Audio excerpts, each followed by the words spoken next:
Un duo qui ne mâche pas les mots et qui ne recrachera certainement pas la nouvelle telle qu'elle. Brick Villemur. Au début de la semaine, Bernard Drinville a annoncé qu'il voulait donner un grand coup pour simplifier la vie des entrepreneurs, libérer leur potentiel, a-t-il dit. Comment? En s'en prenant essentiellement à la paperasse, aux innombrables formulaires qui font perdre du temps aux entrepreneurs. On se rappelle, c'était une de ses promesses lorsqu'il cherchait à devenir le chef de la CAQ et ainsi premier ministre du Québec. On va en parler avec Michèle Lambert-Meunier, qui est présidente et chef de la direction au Conseil du patronat du Québec. Bonjour. Bonjour. Est-ce que vous trouvez ça opportun, un hasard que ça survienne à quelques mois d'une campagne électorale, mettons, cette mesure-là?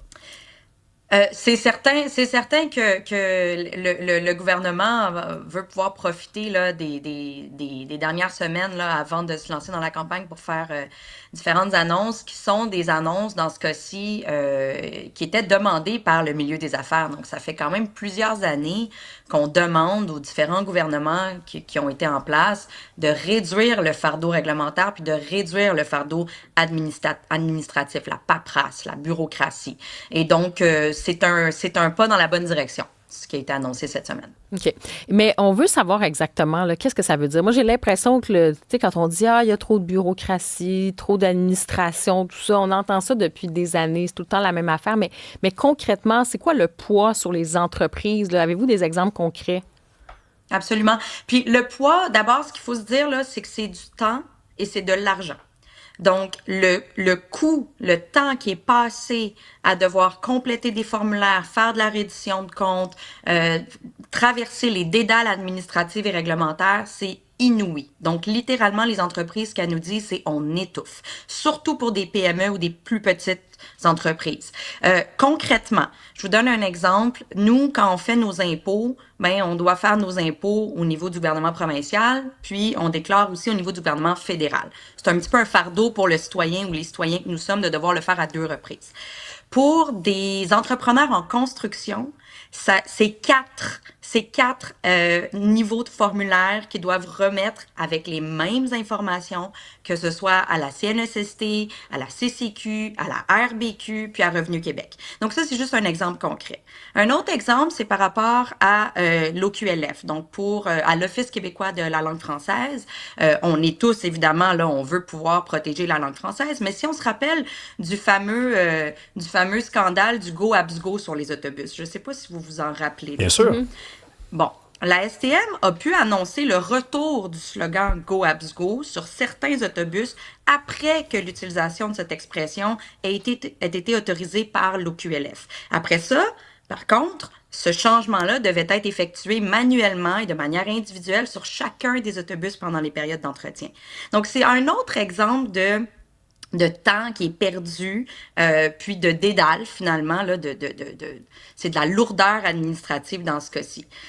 Pour des grands projets d'infrastructure, que ce soit minier, que ce soit forestier, que ce soit au niveau des ressources naturelles, pour une raison qu'on s'explique mal, un entrepreneur ou une entreprise ne peut pas déposer 2 demandes de permis en parallèle, par exemple, à ressources naturelles puis à l'environnement. Donc, on doit toujours attendre que une première étape soit terminée avant qu'elle puisse demander une autre évaluation, une autre demande de permis à l'étape subséquente. Ce qui peut nous amener, dans certains cas de projet, à des délais qui peuvent aller jusqu'à 10 ans pour des projets miniers, par exemple. Ouais. J'ai du mal, par contre, je veux pas faire l'avocat du diable forcément, là, parce que j'ai rarement pris position en faveur de la paperasse, mais je peux pas imaginer que ça existe juste pour aucune bonne raison. C'est-à-dire, ça se peut pas. C'est-à-dire que depuis des années, ce soit la pratique, puis qu'il n'y a pas personne qui a fait « Ah, comment on pourrait faire pour alléger ça? » Comment vous expliquez que ça a duré si longtemps? Il doit y avoir des contextes où c'est une bonne chose que ça existe un peu, là. Des étapes et des étapes. Absolument, vous avez raison. Puis le Conseil du patronat, ce qu'on dit, c'est pas qu'il faut éliminer toutes les règles.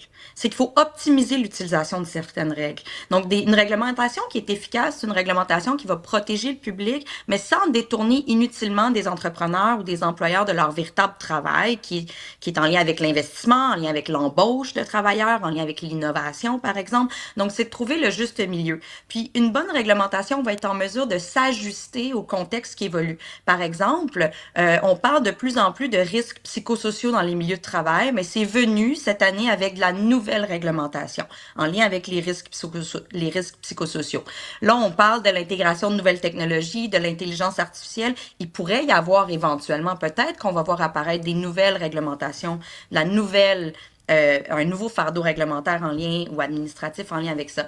Mais en parallèle, il faut être capable d'éliminer certaines règles qui sont peut-être plus à jour, où on est juste venu ajouter au fur et à mesure, d'année en année, on appelle ça là, des couches, des crêpes de règlements, des crêpes de fardeaux administratifs, sans pour autant en retirer. C'est ça qu'on demande. Et OK, donc là, vous avez d'ailleurs envoyé un communiqué pour dire que vous accueillez favorablement cette instauration de cette nouvelle politique nationale sur l'allègement réglementaire et administratif pour les entrepreneurs là, et les propriétaires d'entreprises. Concrètement, c'est quoi qui est bon dans le projet de loi ou en fait dans cette idée-là, concrètement là, sur les entreprises? Bien, déjà, il y a une volonté assumée, puis je vous mentirais si je vous disais que ça fait pas là, au moins 1 an, si c'est pas 2, qu'à chaque fois qu'on parle de alléger le fardeau réglementaire et administratif au gouvernement, on est accueilli. C'est-à-dire, il y a un consensus transpartisan sur la nécessité de réduire ce fardeau-là. Tout le monde le voit que c'est un boulet pour les entreprises. Là, ce qu'on a vu cette semaine avec cette annonce-là, c'est que c'est une volonté qui se transforme en action dans la mesure où on vient mettre des chiffres, on vient mettre des pourcentages sur les cibles de réduction de fardeau. On vient dire à chaque règle qui va être ajoutée, on va demander qu'il y en ait une qui soit retirée. Après, le défi, ça va être de voir, est-ce que c'est effectivement déployé, comme est-ce que c'est fait? Ben c'est ça, c'est juste des mots. Tu sais, on est en fin de mandat de la CAQ, on s'en va vers des nouvelles élections, on parle d'une politique nationale. Est-ce qu'on est finalement en train de pelleter des nuages, là? Ben, c'est pas des nuages si c'est réellement fait. Donc, on va devoir suivre ça, puis c'est un petit peu la mise en garde qu'on a fait lors de l'annonce, c'est de dire, ben, la volonté, elle est bonne, les cibles sont importantes.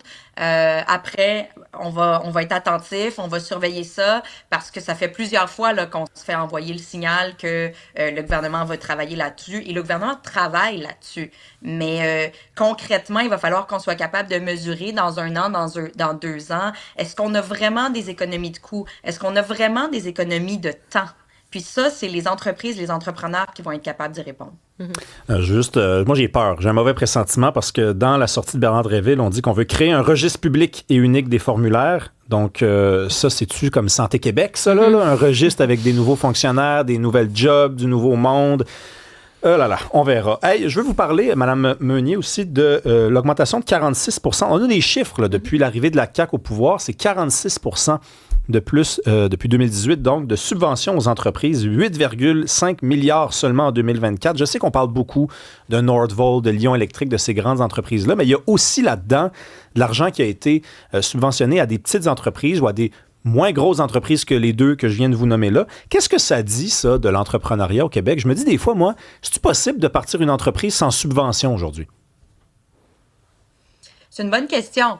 Il y a des entreprises qui ont besoin d'un coup de pouce, c'est certain, pour pouvoir déployer des grands projets. Nous, ce qu'on pense, c'est que le gouvernement puis le rôle de l'État, c'est de fournir des grandes orientations stratégiques. On appelle ça des fois des stratégies industrielles. On a vu, par exemple, on le voit présentement avec le secteur de la défense, mais tant au niveau fédéral que provincial, il y a une volonté assumée d'investir dans ce secteur-là, dans cette industrie-là. Ça, c'est le rôle de l'État. On a vu à travers les dernières années, les dernières décennies, le Québec dire, ben, on va favoriser certains secteurs, que ce soit le secteur de la finance, que ce soit le secteur des sciences de la vie, tout ce qui est pharmaceutique, que ce soit l'aérospatial, l'aéronautique, parce que c'est clé pour le Québec, l'aluminium, l'acier. Donc, ça, c'est, selon nous, c'est le rôle de l'État, de dire, on va fournir des grandes orientations stratégiques sur du développement économique sectoriel, là où on a des gains à faire parce qu'on est bon là-dedans. Après ça, c'est pas, selon nous, le rôle de l'État de venir choisir les gagnants. Donc, à votre question, est-ce que des fois, oui, il y a des entreprises qui ont besoin d'un coup de pouce? Est-ce qu'on devrait reproduire des subventions à la hauteur de ce qu'on a vu dans les dernières années auprès d'un seul joueur? Probablement que non. Oui, non, c'est ça, parce qu'on a vu, j'allais dire, j'étais sur vos derniers mots, on a vu à quel point, finalement, l'argent des contribuables, c'était comme si on avait joué un peu au gambling, là, on a joué un peu au casino, on mise sur telle entreprise, mais est-ce qu'on devrait, à ce moment-là, vous dites, le gouvernement doit faire des grandes orientations, mais pour les nouvelles entreprises, les PME, diriez-vous que ça, on devrait quand même garder un volet pour ces jeunes entreprises en démarrage, ou c'est encore une fois, c'est trop risqué? Non, je pense que c'est important que le gouvernement puisse avoir un fonds ou des programmes via que ce soit Investissement Québec ou d'autres bras financiers pour soutenir les entreprises, les PME, mais surtout à des niveaux, par exemple, de l'innovation. Donc, des fois, on parle de recherche et développement, mais des fois, les entreprises ont besoin d'un coup de pouce pour ces étapes-là. Après ça, les entreprises peuvent avoir besoin ou les entrepreneurs peuvent avoir besoin d'un coup de pouce au niveau de la phase de commercialisation de certains produits. Donc, il faut être attentif et être capable de fournir des programmes de soutien. Après ça, tout est dans l'équilibre qu'on va pouvoir, qu'on va offrir, puis dans la responsabilité de l'État d'utiliser de manière judicieuse les fonds des contribuables. Donc, c'est un équilibre qui est pas facile. Nous, ce qu'on dit régulièrement, c'est dans un contexte où là, en ce moment, les finances publiques sont plutôt tendues, donc il n'y a pas beaucoup d'argent au niveau du public. Les entreprises ont du mal présentement aussi. C'est un contexte économique qui est très difficile. Il y a des tensions géopolitiques, il y a beaucoup d'incertitudes, il y a moins d'investissements dans le marché présentement. Donc, ce qu'on leur demande, c'est focuser sur ce sur quoi vous avez le contrôle. Puis l'exemple de l'allègement du fardeau réglementaire puis de la paperasse, ben c'est un bon exemple. Le gouvernement a le contrôle là-dessus. Donc, ça peut permettre aux entreprises de leur donner des conditions qui sont plus gagnantes. Puis après ça, elles vont avoir une meilleure façon de prospérer, de croître. Donc, c'est sans devoir donner de l'argent, c'est-à-dire comment est-ce qu'on peut s'assurer qu'on t'offre les meilleures conditions pour que tu réussisses. Juste, j'ai une petite question, parce que pendant que vous êtes là-dessus, par rapport aux États-Unis, par exemple, puis au Canada anglais, le Québec se situe où là-dessus, là, sur la question des subventions? Parce qu'on a vu qu'aux États-Unis, on essaie d'attirer les entreprises, même internationales, pour qu'ils investissent l'argent aux États-Unis en disant le contexte d'affaires, vous allez peut-être payer moins d'impôts, où il y a des solutions là, qui sont mises de l'avant pour attirer des capitaux. Le Québec se situe où par rapport à ça, mettons, aux États-Unis et au reste du Canada? Mais en fait, c'est une excellente question, puis ça fait absolument le pont avec le point sur les conditions gagnantes. C'est que présentement, la fiscalité au Québec, elle est plus lourde qu'ailleurs. Le fardeau réglementaire au Québec est plus lourd qu'ailleurs. On a un défi de main-d'œuvre en ce moment, d'accès à une main-d'œuvre qualifiée. Puis ça se retrouve dans plusieurs autres juridictions, là, pas juste au Québec, mais le Québec fait partie des endroits dans le monde présentement où c'est difficile pour déployer des grands projets d'avoir accès à une main-d'œuvre.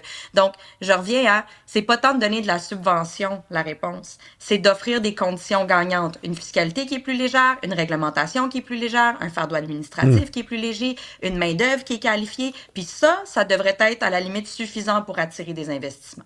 Ah ben on verra. On verra si ça poursuit dans le temps, cette idée-là. On rappelle, c'est juste avant l'élection qu'on lance des bonnes idées de même. On a eu 8 ans à la CAQ pour pourtant aller de l'avant avec ça. Merci, Michèle Lambert-Meunier, présidente et chef de la direction du Conseil du patronat du Québec.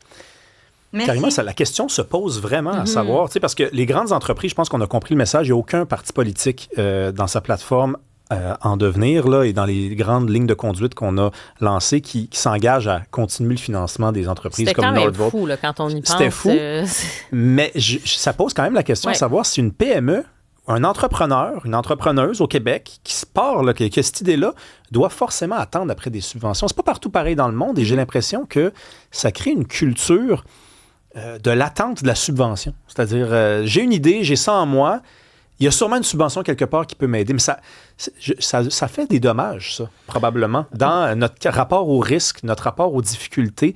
Il faut que ça demeure quand même, et c'est pas juste pour des raisons poétiques et romantiques, il faut que ça demeure quand même un métier risqué, que celui d'entrepreneur, puis un métier presque dangereux, parce que c'est de ces gens-là dont on veut. C'est des gens qui ont du guts et qui osent, pas des gens qui remplissent des demandes de subventions et qui en obtiennent et qui en obtiennent et qui en obtiennent. Je sais que c'est impopulaire. Là. Il y a des gens qui ont eu des subventions puis qui ont des entreprises qui vont nous écrire puis qui vont nous dire « Hey, franchement, j'ai une chance que j'en ai eu une. » Mais à la longue, on cherche des raisons, on cherche à comprendre pourquoi on a moins d'entrepreneurs qu'un peu partout dans le monde. Ben, c'est peut-être là que loge au moins une partie de la réponse. Ben, moi, tu vois, là-dessus, je te dirais, c'est peut-être l'étape à laquelle tu offres tes subventions. C'est peut-être ça l'affaire.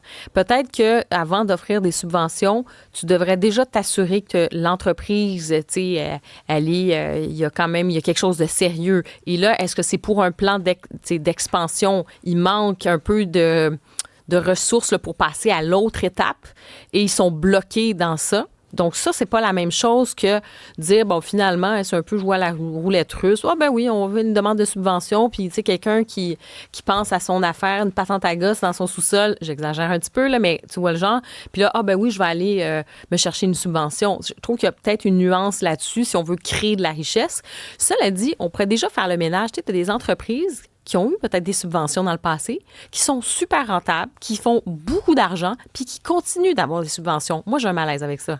Ben oui, mais en tout cas, subvention au démarrage d'entreprise. Moi, cette phrase-là, j'ai de la difficulté avec ça. Non, mais ça existe pour vrai. Non, mais si tu es une entreprise, tu fais de l'argent beaucoup, là. Tu sais, je te dis pas, là, tu as un problème, tu veux passer à une autre étape, c'est pour un programme d'expansion, tu veux aller faire, je sais pas, là, ouvrir une autre usine, et là, il manque, tu sais, tu as besoin de financement, donc ça va t'aider. Mais pourquoi des entreprises qui seraient profitables auraient des subventions? Ça n'a pas de bon sens? Oui, mais je pense qu'on dit un peu la même chose. Moi, c'est le démarrage. C'est le démarrage. Regarde ici, là, sur l'école, le site de l'École des entrepreneurs du Québec, aide et subventions pour démarrer une entreprise au Canada et au Québec. Puis là, tu en as, là, le soutien technique, subventions aux entrepreneurs, subventions aux entreprises, les bourses. Tu sais, c'est parce que si tu te démarres une entreprise, c'est à toi là, de mettre... Tu sais, c'est à toi de courir les risques. C'est ça qu'on cherche. On cherche des entrepreneurs. Tu prends déjà des risques. Moi, je pense que... Ben, si tu es subventionné, quel genre de risque tu prends? Ben non, mais ça dépend. Prends moins, en tout cas. C'est pour ça que je te disais, moi, je pense que ça dépend à quel pourcentage, ça dépend à quelle étape. Mais je comprends en démarrage et tout, mais c'est quoi ton... Tu sais, toi, t'amènes quoi? T'amènes 75 % puis t'as besoin d'un 25 % de plus. Tu sais, c'est ça aussi. Moi, je pense qu'on peut jouer là-dessus. Il faut quand même se rappeler, je pense, Rémi, qu'au Québec, la grande majorité des entreprises, ce sont des PME, OK? Des petites et moyennes entreprises. Les grandes entreprises, c'est pas la norme, là. Donc, si tu veux pas favoriser la création de richesse, quelle société tu fais? Donc, moi, je suis pas en défaveur de ça, sauf que je suis pour resserrer les critères et ensuite, les étapes, si tu as une entreprise qui roule bien, à moins que ce soit vraiment pour un projet d'expansion ou quelque chose de particulier, si tu fais de l'argent, c'est fini les subventions, là. Bon, tu as le dernier mot.